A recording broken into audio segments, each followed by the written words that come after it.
نحمده ونصلي على رسوله الكريم أما بعد فأعوذ بالله من الشيطان الرجيم بسم الله الرحمن الرحيم يا أيها الناس إنا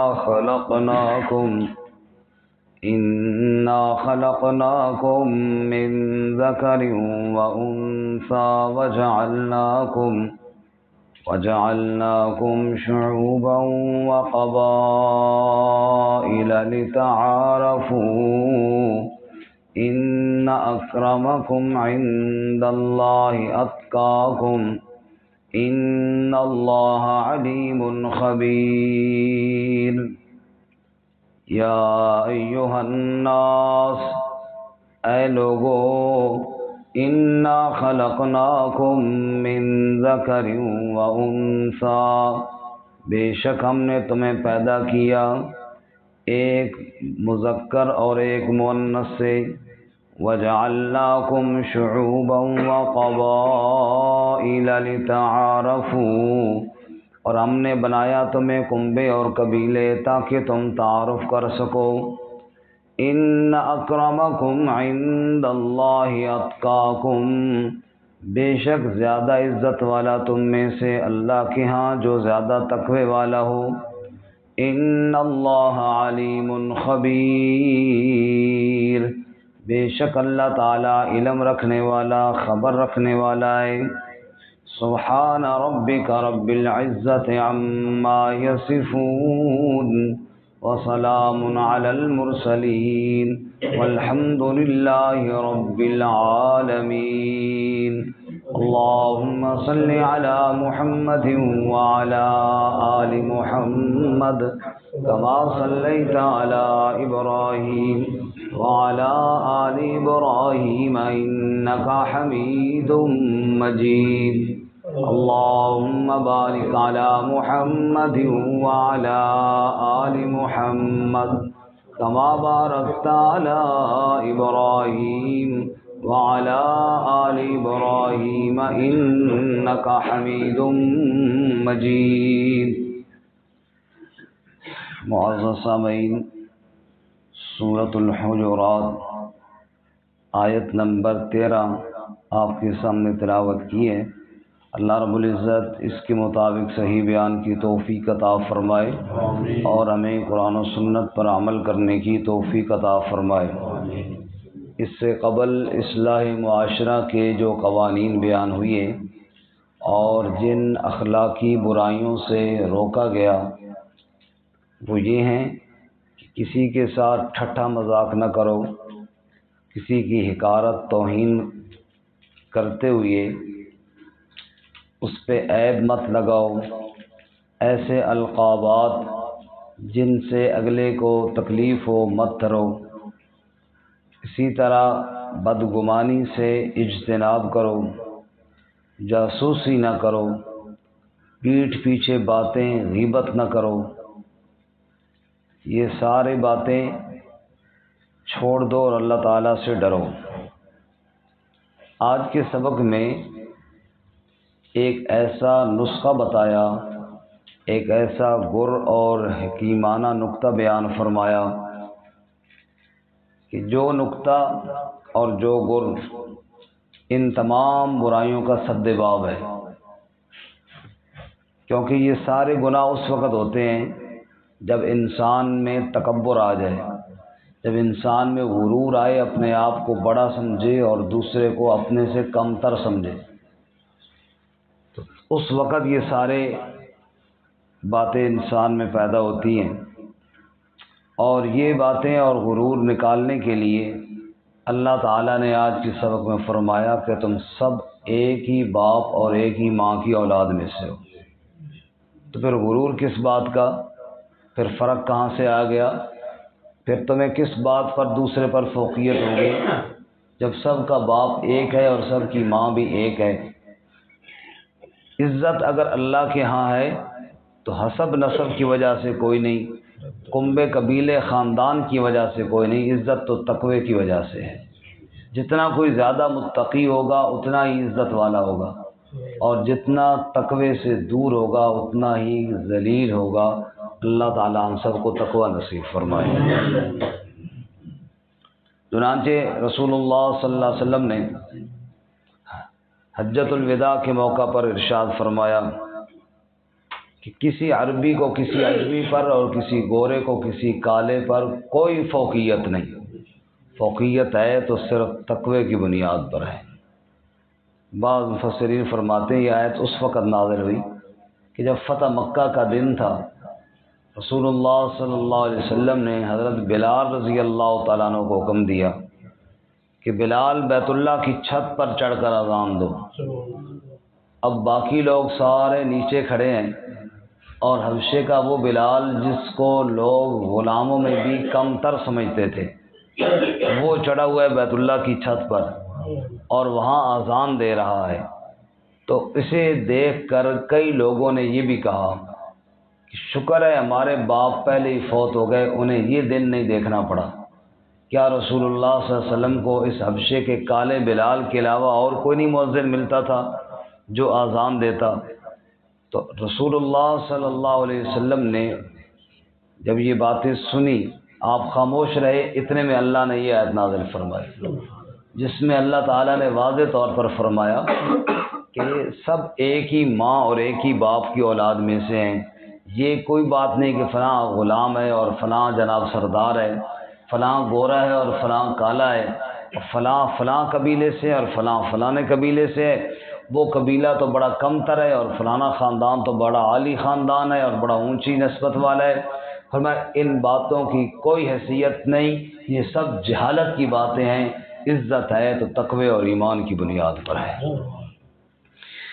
رسول اللہ صلی اللہ علیہ وسلم نے ایک اور موقع پر ارشاد فرمایا کہ دو باتیں ایسی ہیں کہ جن سے خطرہ ہے کہ بندہ کفر میں نہ چلا جائے، یعنی ایمان جانے کا خطرہ ہے۔ نمبر ایک، الطعن فی النسب، کسی کے نسب میں طعن کرنا، اور تم فلانے کا بیٹا ہے نا بھائی جو اتنے رذیل ہیں گھٹیا ہیں، ایسا جملہ کسی کے بارے میں یوں بولنا کہ تم فلانے کا بیٹا ہے نا، تم فلانا خاندان ہے جو اتنا کمینہ اور گھٹیا خاندان ہے۔ فرمایا یہ طعن فی النسب، نسب میں طعن کرنے سے خطرہ ہے کہیں ایمان سے بندہ فارغ نہ ہو جائے۔ کیوں کہ جو آدمی جس کے ہاں بھی پیدا ہوا ہے، اس میں اس کی اپنی مرضی تو نہیں تھی نا، کس کی مرضی تھی؟ بھئی اللہ نے جس کو خاندان میں چاہا ہم سب کو پیدا کیا، ہم میں سے کون ہے جو کہے جناب میں اپنی مرضی سے آیا ہوں جی؟ نہیں، ہر آدمی کو اللہ تعالیٰ نے پیدا کیا۔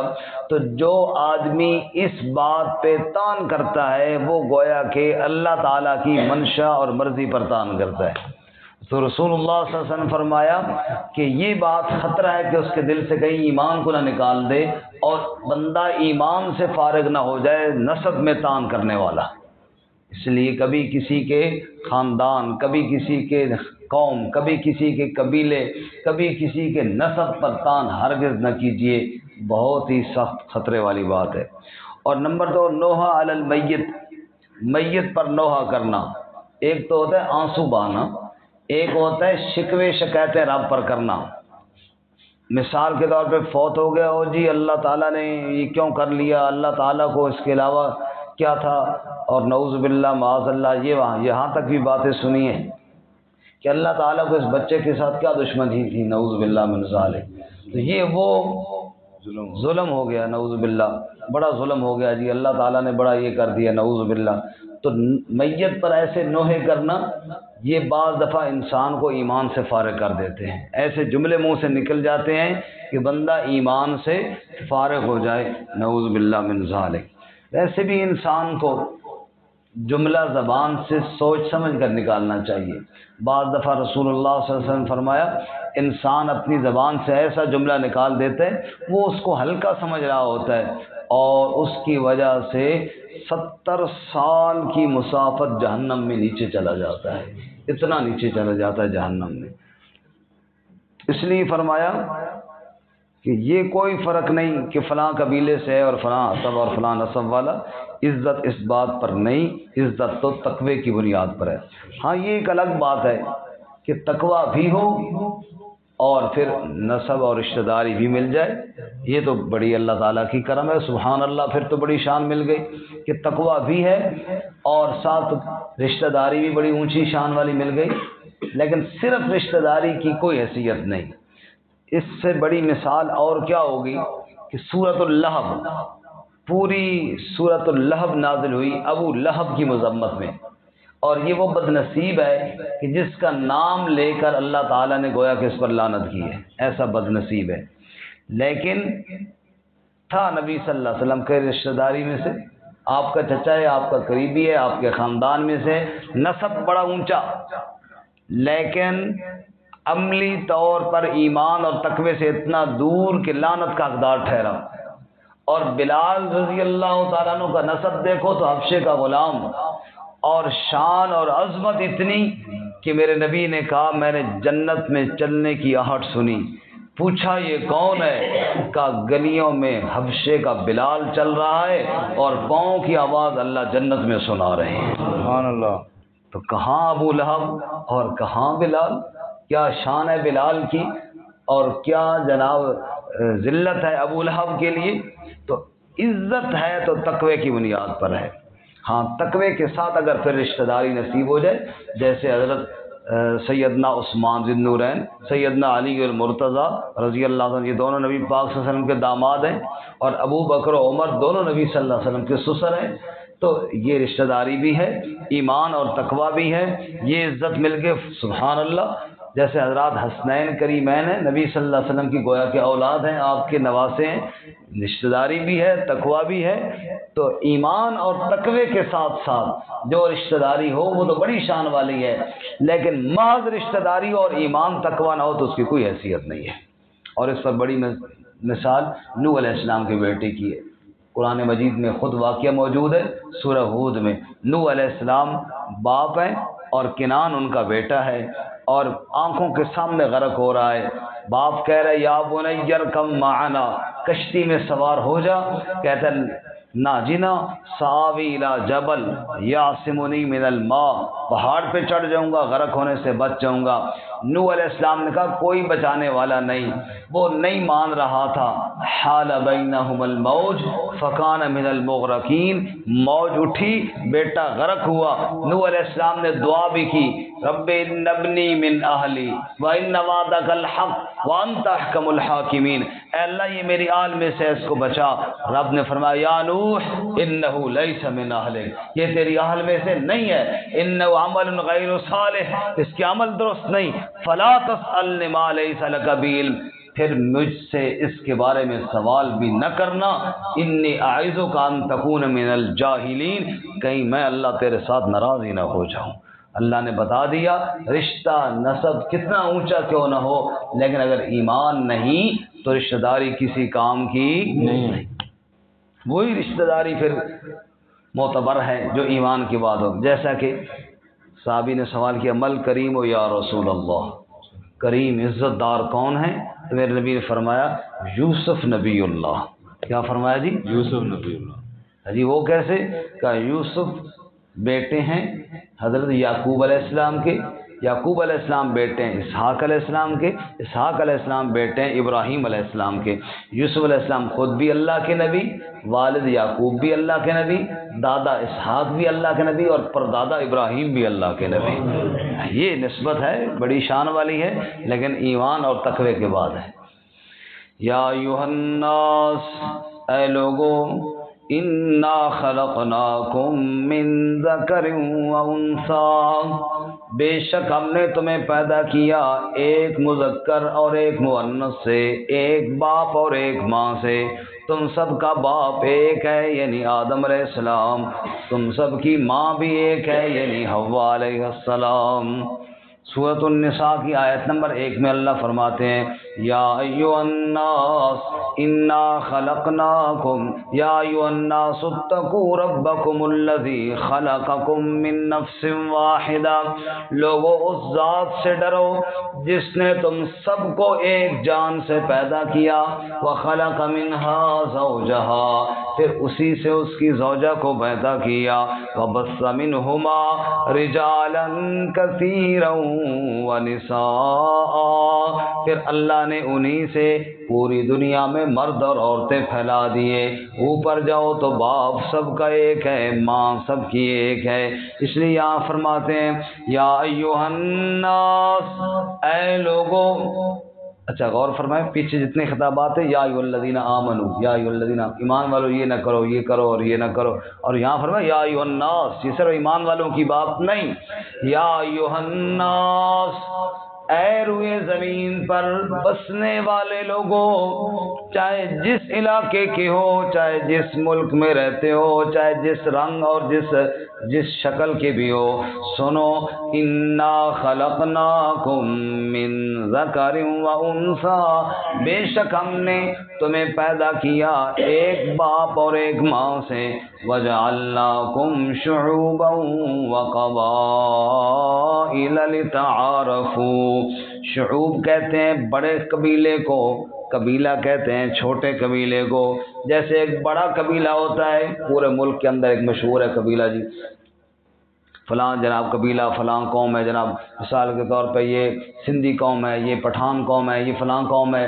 یہ آوان ہے، ایک بڑے قبیلے ہیں، پھر ان کے اندر علاقے وائز میں پھر چھوٹے چھوٹے خاندان، چھوٹے چھوٹے قبیلے ہوتے ہیں، ان کو قبیلے کہتے ہیں۔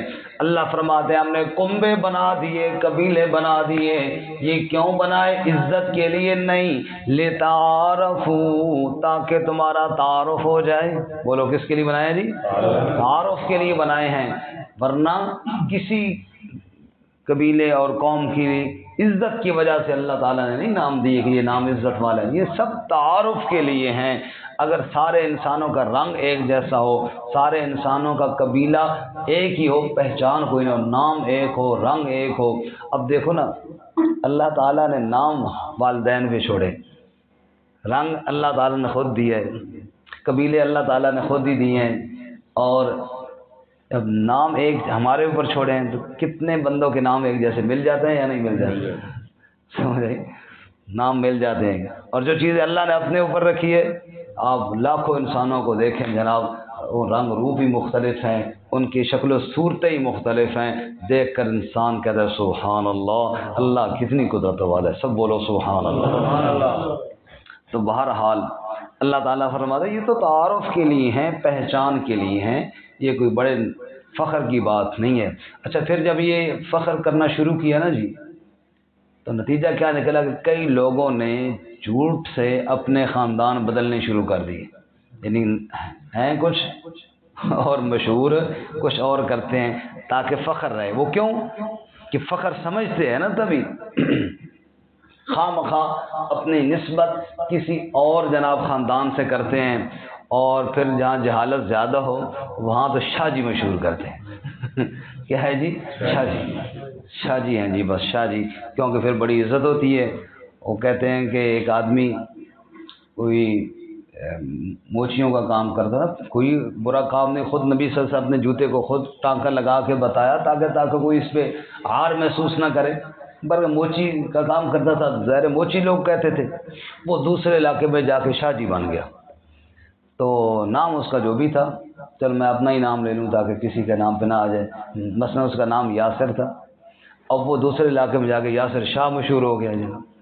اس کے گاؤں سے اس کا کوئی رشتہ دار ملنے کے لیے گیا، اس نے ایڈریس جو بتایا تھا اسی محلے میں جا کر پوچھا ادھر یاسر موچی کوئی ہوتا ہے جی؟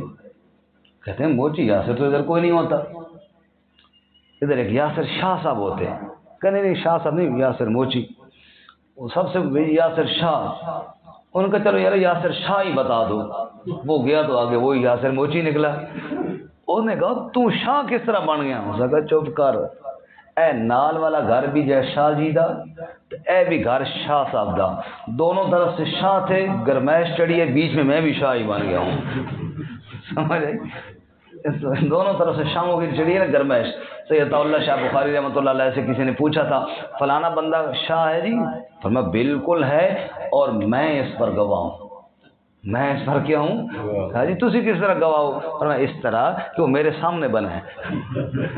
سمجھے؟ جو کام سامنے ہو اس کی تو گواہی دینی چاہیے نا. میں بالکل گواہی دوں گا کہ وہ پکا سید شاہ ہے کیونکہ میرے سامنے بنا ہے نا جی. باقی کسی کے بارے میں تو بندہ گواہی دے نہیں سکتا، وہ میرے سامنے بنا ہے، مجھے پتا ہے اس کے بارے میں. تو یہ تب ہوا جب لوگوں نے فخر بنانا شروع کر دیا. تو ورنہ حضرت عمر رضی اللہ عنہ کا بڑا خوبصورت جملہ ہے، فرمایا کرتے تھے ابو بکر بھی ہمارے سردار ہیں، سید ہیں، اور بلال بھی ہمارے سید ہیں. سبحان اللہ. یہ بات آپ کو اس لیے مزہ نہیں دے رہی نا کہ یہاں کہیں جا رہی ہے. عرب کے معاشرے میں کہا ہی جائے نا کہ جہاں ایک اونچا خاندان اور ایک غلام اس کو کہا جائے سردار اور کہے عمر فاروق جیسا بندہ، تو پھر جا کے پتہ چلتا ہے کہ کتنی بڑی بات ہے. بلال بھی سید ہیں اور ابو بکر بھی سید ہیں رضی اللہ تعالی عنہم اجمعین. بہرحال یہ کنبے قبیلے یہ تعارف کے لیے ہیں، فخر کے لیے نہیں ہیں. کسی علاقے میں گئے نا دو آدمی، تو اس وقت دیہاتی ماحول تھا، یہ ہوٹلیں موٹلیں تو نہیں ہوتی، کھانا شانا لوگ گھر سے دیتے تھے نا. تو گئے، ایک صاحب تھا اور ایک دوسرا اس کا ملازم تھا. ملازم کی داڑھی شاڑی اور وہ مولوی ٹائپ لگتا تھا.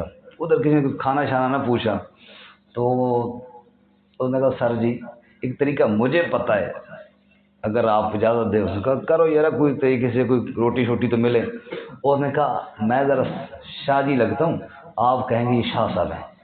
پھر چونکہ آپ کو طریقے نہیں آتے میں آگے نظام چلا لوں. اس نے کہا جی ٹھیک ہے.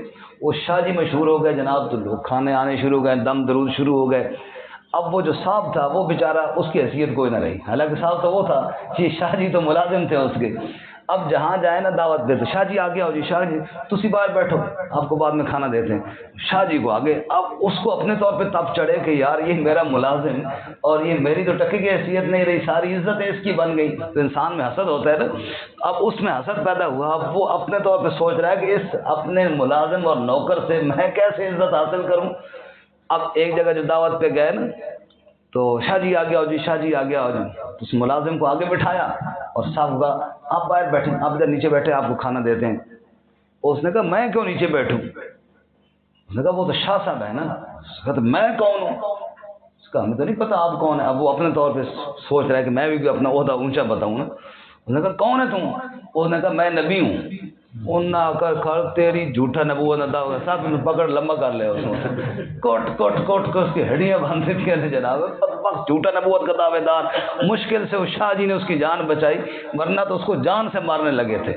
خیر اس نے پٹیاں شٹیاں کرائیں. رات کو جب اکٹھے ہوئی ہے تو ہنس کے کہتا ہے سر جی کیا حال ہے؟ کافی آرام ہے. کہا یہ قوم نبیوں کی عزت نہیں کرتی، شاہوں کی عزت کرتی ہے. نبیوں کو نہیں پتھر مارے اس قوم نے. سمجھ آئیے؟ آپ کو کس نے کہا تھا کہ آپ بولیں کہ میں نبی ہوں؟ سمجھ؟ اس قوم میں جو شاہ جی ہو، چاہے نقلی ہو چاہے اصلی ہو چاہے جو بھی ہو، اس کی عزت ہوتی ہے. تو کہنے کا مطلب یہ سب فخر بنے خاندان کی بنیاد پر. اللہ تعالیٰ فرماتے ہیں کنبے قبیلے تو ہم نے تعارف کے لیے بنائے تھے اور تم نے فخر کا معیار بنا لیا نادانو. اس لیے ارشاد فرمایا وَجَعَلْنَاكُمْ شُعُوبًا وَقَبَائِلَ لِتَعَارَفُوا. کنبے قبیلے ہم نے تعارف کے لیے بنائے. اچھا عزت والا کون ہے؟ ان اکرمکم عند اللہ اتقاکم. تم میں سب سے زیادہ عزت والا اللہ کے ہاں وہ ہے جو سب سے زیادہ تقوی والا ہو. اللہ ہمیں تقوی نصیب فرمائے. دیکھو بھائی صحابہ کرام متقی تھے لہذا عزت والے تھے. صحابہ کرام کیا ہیں؟ متقی ہیں. لہذا قرآن کہتا ہے والذین آمنوا باللہ ورسلہ اولئک هم المتقون. یہ متقی تھے، یہ تقوی والے تھے. تقوی والے عزت والے. صحابہ متقی ہیں، عزت والے. اور ابو بکر ہے اتقا. اتقا کا معنی سب سے زیادہ متقی. ان اکرمکم عند اللہ اتقاکم. سورۃ اللیل میں ہے وسیجنبها الاتقى. وہاں مفسرین کا اتفاق ہے اس سے مراد ابو بکر صدیق ہے۔ ابو بکر اس امت کا سب سے بڑا متقی ہے۔ اس امت میں انبیاء کے بعد سب سے زیادہ عزت والا ابو بکر صدیق ہے، جس نے 17 نمازیں میرے نبی کی زندگی میں نبی کے مصلی پر پڑھائی ہیں۔ ان اکرمکم عند اللہ اتقاکم۔ اچھا، متقی زیادہ کون ہے اور تقوی والا کس کا؟ جناب میں فیصلہ کروں گا کہ جناب یہ بندہ تقوی والے؟ فرمایا نہ تو نے فیصلہ نہیں کرنا۔ ان اللہ علیم خبیر، بے شک اللہ علم والا، خبر رکھنے والا ہے۔ ہم میں سے کس کے اندر کتنا تقوی ہے یا ہم کتنے لوگ بیٹھے ہیں کون جانتا ہے؟ جی اللہ تعالیٰ۔ ہم نے ظاہر کو دیکھنا ہے، فیصلہ ہم نے نہیں کرنا، اللہ جانتا ہے کون تقوی والا ہے۔